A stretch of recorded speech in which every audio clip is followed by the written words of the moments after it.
ntabwo virusi korona yigeze itumwa ku banyarwanda. Wenda izabahungabanya mu buryo bw'ubukungu n'imibereho bari barateganyije, ariko ntabwo iriya virusi ari twe yatumweho, nta kintu izatwara abanyarwanda. Turi kure yayo, nubwo uyu munsi mubona iduteye ubwoba, ariko nyine ni wa mutontomo wa za nzovu ebyiri zirimo kurwana. Rero hakorwaga imihango ikomeye cyane kugira ngo icyorezo gicike mu gihugu. Umuti wa virusi korona nk'icyorezo n'ibindi byorezo bishobora kuzaduka ku isi ndetse no mu Rwanda hano. Ndakubwira ko twe by'umwihariko nk'abanyarwanda umuti w'ibyo bintu uri muri gakondo yacu. Noneho twabigeraho tukaba ari twe tumurikira isi, ikaza kutwigiraho ibyo tuzaba twagezeho.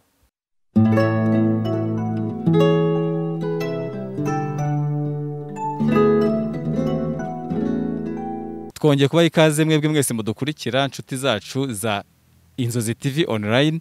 Nk'ibisanzwe mu biganiro byacu tuhora tubagezaho buri munsi, tugaruka kuri politike, iyobokamana, ubuzima busanzwe bwa muntu cyangwa se ubuzima umuntu anyuramo agenda acamo uko bukeye n'uko bwije. Uyu munsi rero twifuje kugaruka ku kibazo kimwe cy'indwara ikomeje kugariza isi by'umwihariko ndetse n'u Rwanda rurimo rutavuyemo, iyo ndwara ya COVID-19 cyangwa se coronavirus.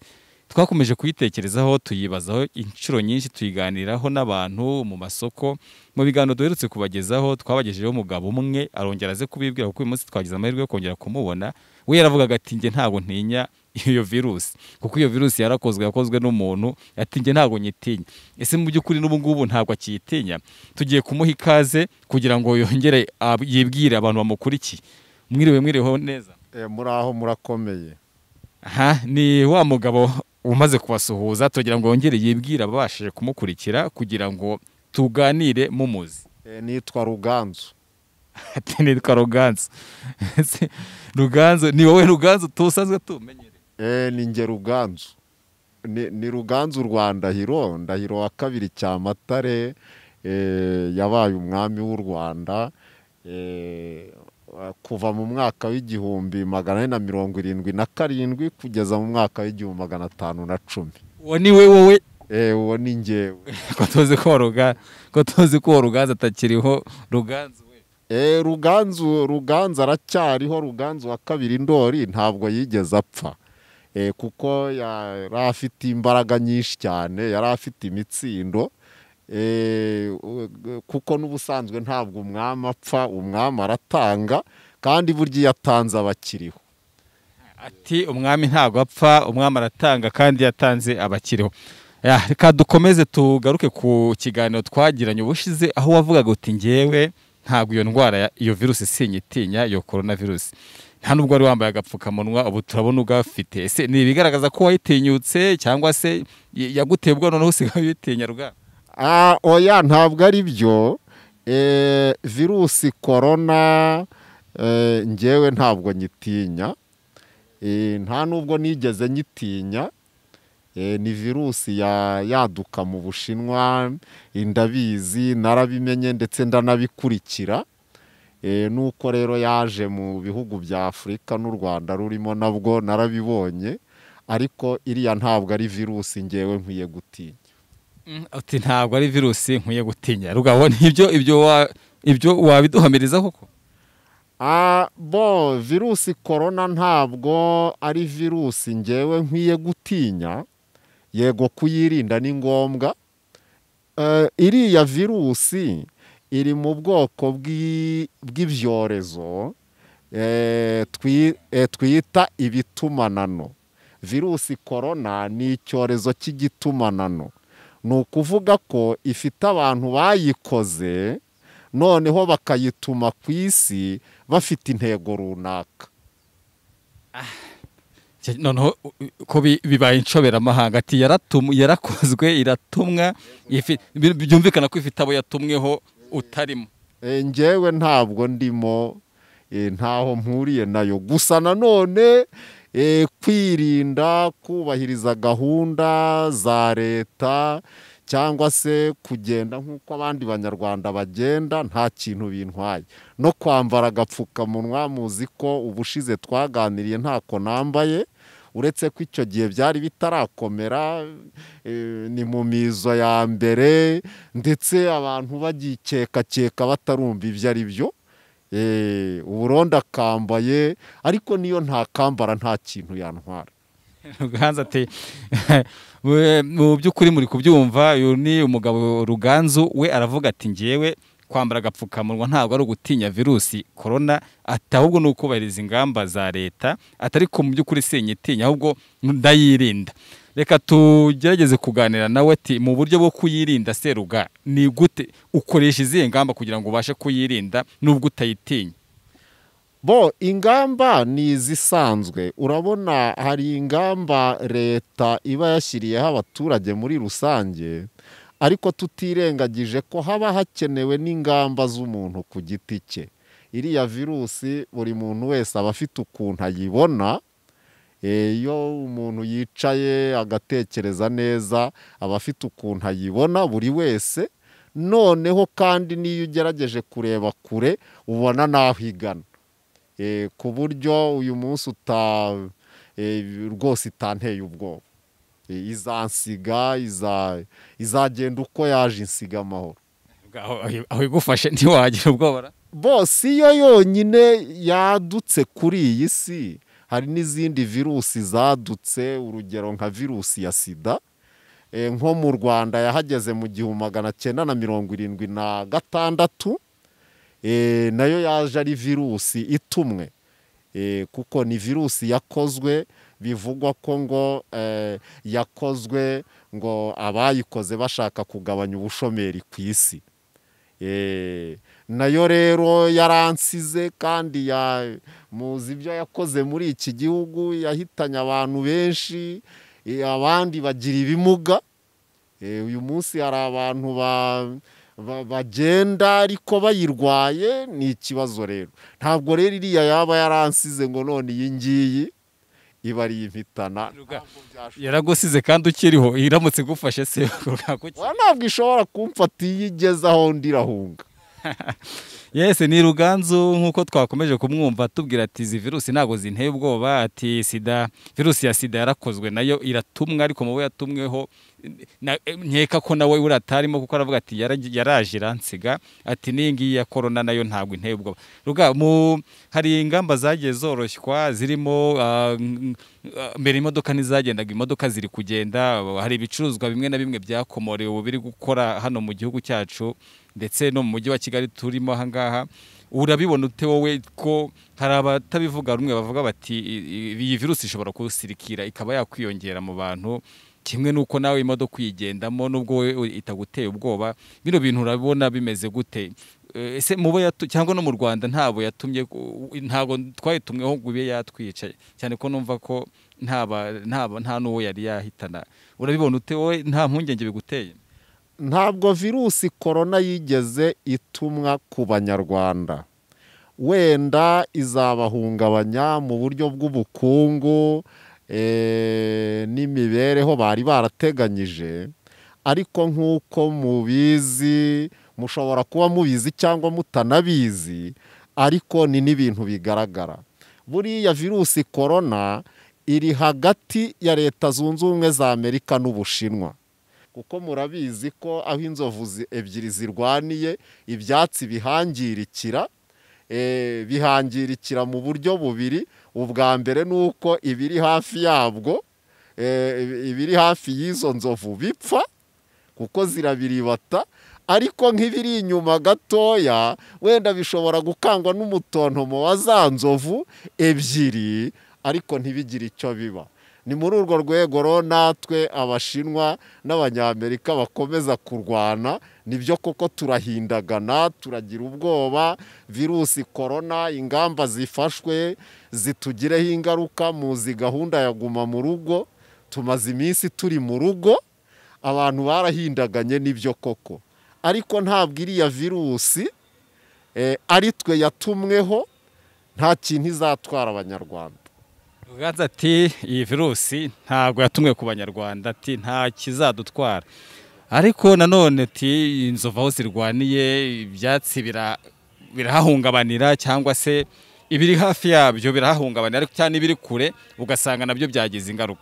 Ese twabarwa muri nuko twabibara tukavuga tuti ntabwo yadutumweho ariko tugomba kuhahungabanira muri ubwo bukungu? Nicyo ushatse kubwira abaduteza amatwi? Yego, nicyo nshatse kubwira abaduteza amatwi. Mu by'ukuri buriya iriya virusi turi kure yayo, turi kure yayo, nubwo uyu munsi mubona iduteye ubwoba, ariko nyine ni wa mutontomo wa za nzovu ebyiri zirimo kurwana. Uyu munsi muri Brezil harimo gupfa abantu benshi, no mu Burusiya, ariko twebwe abanyarwanda n'uwitwa ko abaganga bamufashe bagatangira kumwitaho arembye cyane, amakuru mfite uyu munsi ni uko yerekana ko yakize. Rero abanyarwanda dufite umugisha, nibyo koko virusi korona izaduhungabanya mu buryo bwinshi, ariko izadusiga amahoro kuko si twe yatumweho. Yego, Ruganzu nibyo mu by'ukuri arashimangira ati abanyarwanda turarinzwe ndetse turakomeye kuko iyo virusi ntabwo twe yatumweho, nta n'ikintu izadutwara. Hari ubwo bajya bavuga ngo umuturanyi wawe n'aba afite inzu y'ibyatsi ntabwo ukinisha ikibiriti. Icyo kinyarwanda ndakeka ucyumva. Icyo kinyarwanda kirumvikana, nibyo koko, ariko nkurikije uko bivuze, mu karere u Rwanda rurimo, nibyo koko hagomba gushyirwaho ingamba zo kwirinda zikaze, kugira ngo wenda iyo virusi ibe yanahera iyo ngiyo, cyangwa se wenda nigira nk'agace kacu yibasira bye gukabya.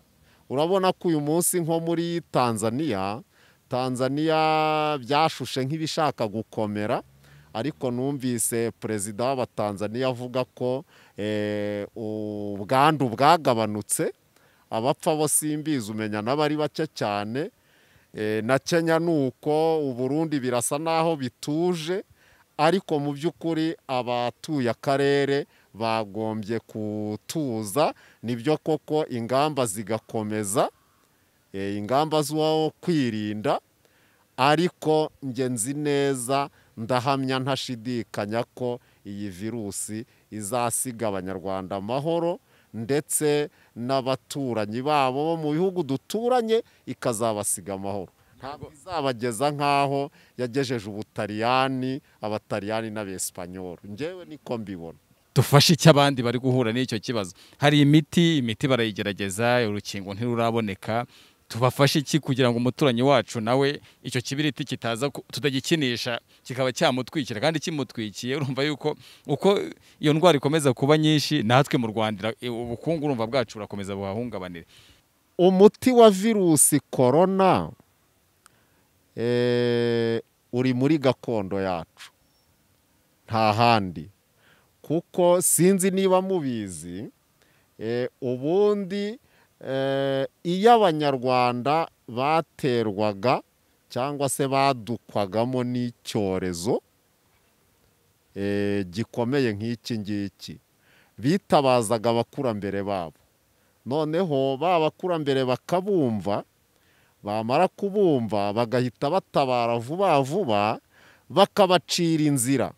Ndetse niba ari n'icyatsi kizabavura, ba bakurambere bakaba ari bo babitangira uburenganzira, bakababwira bati nimurebe icyatsi iki n'iki, mubigenze gutya, muvange n'amavuta y'inka, mwisige, cyangwa se mbese bakabacira icyanzu banyuramo kugira ngo bacike cya cyorezo. Rero hakorwaga imihango ikomeye cyane kugira ngo icyorezo gicike mu gihugu.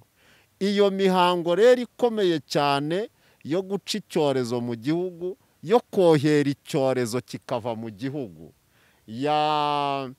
ubundi hari ibintu byitwa inzira z'ubwiru mu Rwanda byabagaho, ni inzira 18. Muri izo nzira rero harimo inzira cyangwa se yitwaga inzira ya Muhekenyi. Mu nzira ya Muhekenyi niho abanyarwanda bakoreraga imihango ikomeye cyane yo kohera icyorezo cyateye u Rwanda, cyateye abanyarwanda, noneho icyo cyorezo bakacyohera kikava i Rwanda. Wenda nabaha nk'urugero ku ngoma ya Mutara wa mbere Semugeshi, mu Rwanda hadutse icyorezo gikomeye cyane, abanyarwanda barwara bagira umuze, barwara ibisebe by'imifunzo, igihugu kirahindana. Icyo gihe byari byaturutse ku kuba Mutara Semugeshi yari yimitswe nabi, yimitswe n'abiru b'Abarundi, kuko ntituri bubijyemo cyane ni birebire. Ibwami hari haravutse ibintu by'amacakubiri, noneho abiru bari bakomeye cyane bari mu witwa Mpande ya Rusanga wari utuye Icyotamakara cy'Ibuhanga, baragenda bava ibwami. Noneho Mutara Semugeshi agiye kwima ingoma, atuma kuri Mutaga wari umwami w'u Burundi, amwoherereza abiru bo kumwimika. Kiriya gihe rero kubera ko Mutara Semugeshi yimitswe mu buryo butari bwo, byatumye mu gihugu hatera icyorezo gikomeye cyane, nabwo giturutse ku banyamahanga. Nta cyorezo na kimwe gishobora gutumwa muri iki gihugu cyangwa ngo cyaduke kidaturutse mu mahanga, byose biva imahanga. Icyo gihe kugira ngo abanyarwanda bagikire, bitabaje abakurambere babo, nibo batanze inzira cyangwa se imikiko yo kugira ngo icyo cyorezo kihave. Icya kabiri, Ruganzu wa kabiri Ndoli aza kubura u Rwanda, ageze ku musozi wa Jari, kuko Ruganzu wa kabiri Ndoli yuburiye u Rwanda ku Kacyiru, hariya hubatse paruwase ya Kacyiru. Noneho rero arakomeza ageze i Jari. Kubura u Rwanda bishatse kuvuga iki Ruga? Ni ukuvuga ko rwari rwubitse, hari ibyari hejuru byari byaragiye hasi. Bishatse kuvuga ko u Rwanda rwari rutakiri u Rwanda rwasaga n'urutariho. Yaraje rero ararwubura. I Jari rero ageze ku musozi wa Jari, abanyamahanga bari bararufashe barumaranye imyaka 11, imiganura 11. Baramusatiriye bashaka kumufata, ahungira mu rugo. Ni amateka maremare, umwanya nuboneka tuzayaganiraho. Urwo rugo rero yasanzemo umukobwa witwa Nyirarumaga. Nyirarumaga njya mbabwira wamukijije. Kumukiza nta kundi, yamugiriye inama yo gucukura umwobo muri iyo nzu, noneho akaba ariho acikira abo banyamahanga n'ingabo ze.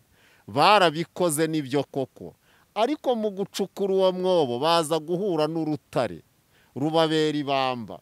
Kugira ngo urwo rutare rushyiguke barumene, bitabaje inyundo yari iri mu ruhago rw'umuntu umwe mu ngabo za Ruganzu. Ndahiro wa kabiri Cyamatare yari yaramubwiye ati uru ruhago ndarubahaye, nimugera mu kangaratete muzitabaza ikirimo, muzitabaza inyundo irimo.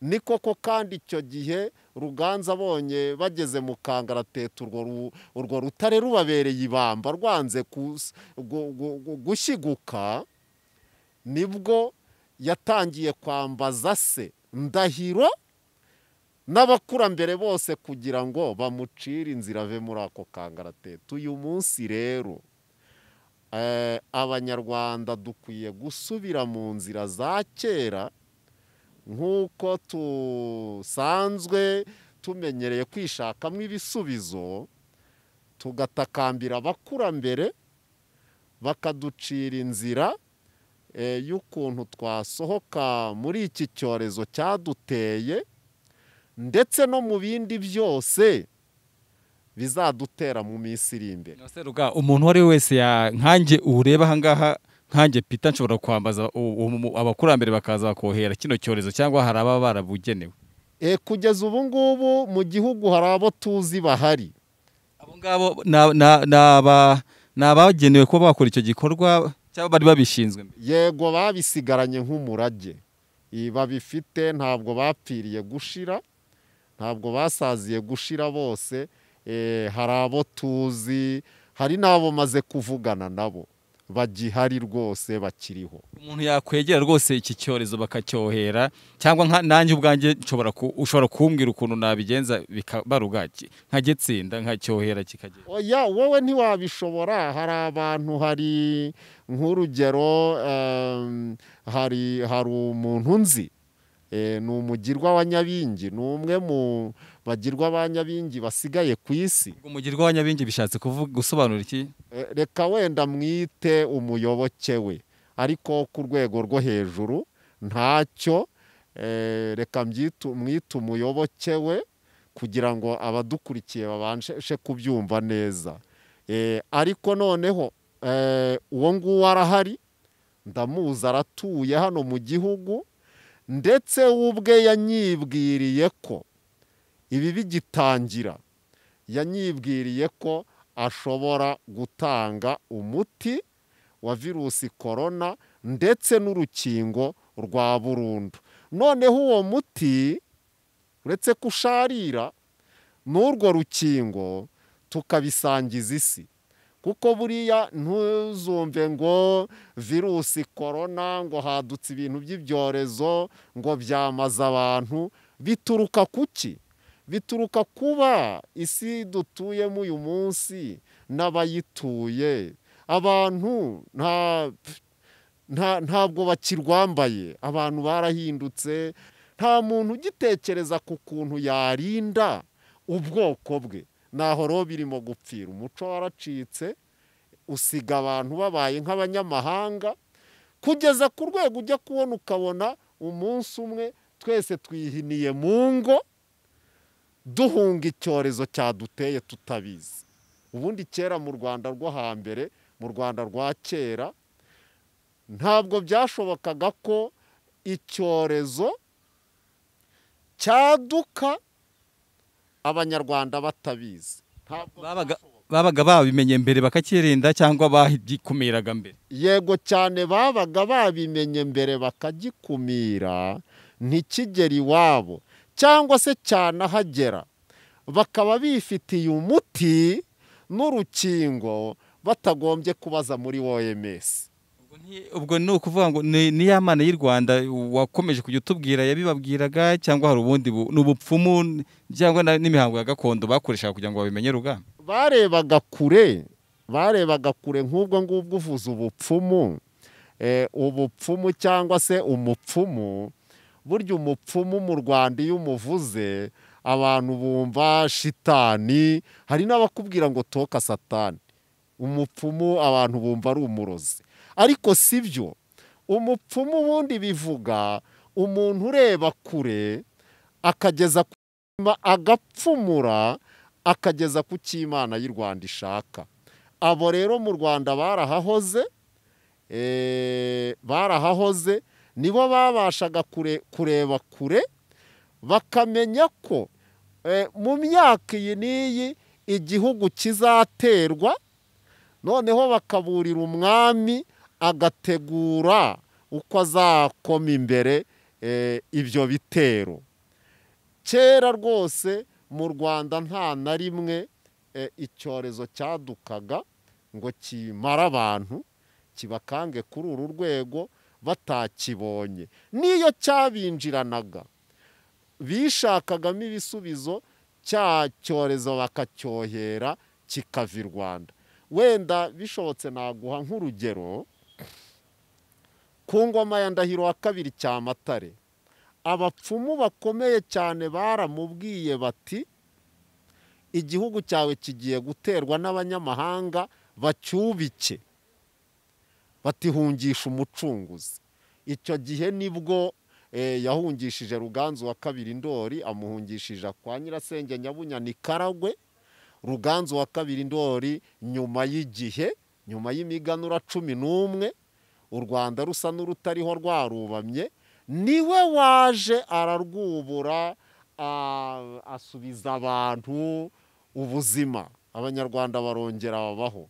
Rero nta handi umuti w'iyi virusi washakirwa uretse muri gakondo yacu. Indi miti yose n'inkingo abazungu badukorera bakatuzanira, yaba ifite indi migambi, yaba ifite ubundi butumwa, ndetse mpamya ko bushobora no kutwangiza. Nibyo Ruganzu, ni ikiganiro twari turufitanye na Ruganzu atubwira ati mu by'ukuri uyu muti wa coronavirus uzava mu banyarwanda, uzashakwa na gakondo nyarwanda. Atugira inama ati hari umugirwa wa Nyabingi niwe ushobora kuba yashaka igisubizo cya kino kibazo cyugarije isi ndetse n'u Rwanda rurimo, aricyo cya coronavirus. Ruganzu, reka tugana ku musozo wacu. Mu by'ukuri ni nk'iki ikintu waba warusigaje kubwira abanyarwanda ndetse n'abadukurikiye bari hirya no hino ku isi yose, cyane cyane kigendanye no kuri kino cyorezo harimo n'umuti? Ikintu cya nyuma wababwira tugana ku musozo. Icyo nabwira abanyarwanda n'abatuye isi muri rusange ni iki ngiki. Uyu munsi ndakubwira ko ndavuga ko umuti wa virusi korona nk'icyorezo n'ibindi byorezo bishobora kuzaduka ku isi ndetse no mu Rwanda hano, ndakubwira ko twe by'umwihariko nk'abanyarwanda umuti w'ibyo bintu uri muri gakondo yacu. Twe nk'abanyarwanda twari dukwiye kwisubiraho, tugatekereza, tugafata umwanya, tugatekereza, tukareba uko kera twasohokaga mu bintu by'ibibazo bikomeye n'ibyorezo bikomeye, noneho ubwo buryo tukaba ari bwo ducamo, nubwo buvunanye ariko tukabucamo. Noneho twabigeraho tukaba ari twe tumurikira isi, ikaza kutwigiraho ibyo tuzaba twagezeho. Yes, Ruganzu, reka tumushimire cyane kuri uyu mwanya duhaye kugira ngo tube twaganira, kandi no ku cyifuzo cyawe. Ni igitekerezo cya Ruganzu, ntago umuntu yahita agifatira umwanzuro. Twe nta mwanzuro, ni igitekerezo cyawe, ni nkuko n'undi yatanga igitekerezo. Gusa turagushimiye cyane. Nanjye ndabashimiye. Yes, reka tubashimire mwese mwabanye natwe, mwadukurikiye aho muri hirya no hino ku isi, abari i Burayi ndetse mu Rwanda by'umwihariko. Turagira ngo tubabwire ko ari Inzozi TV mwari mukurikiye. Ikiganiro cyacu cyaganishaga ku muti wa corona ndetse n'uburyo umuntu agomba kwitwara muri kino gihe. Twagira ngo dukomeze tubabwire ngo nk'abanyarwanda, cyane cyane by'umwihariko abanyakigali, mukomeze kuguma mu rugo, ababishoboye, abari kujya mu kazi mukagenda mwirinda, nk'uko Leta y'u Rwanda ikomeza kudushishikariza kwitwara dusiga metero ndetse no kwambara udupfukamunwa no gukaraba neza amazi ndetse n'isabune. Reka ikiganiro cyacu tugisoreza ahangaha, ubwo naho ubutaha tujya kubashakira n'uwo mugirwa wa Nyabingi, niba kuko ahari tuzamubagezaho. Amazina yanjye ni Peter Muganapfura. Ikiganiro cyacu naho ubutaha.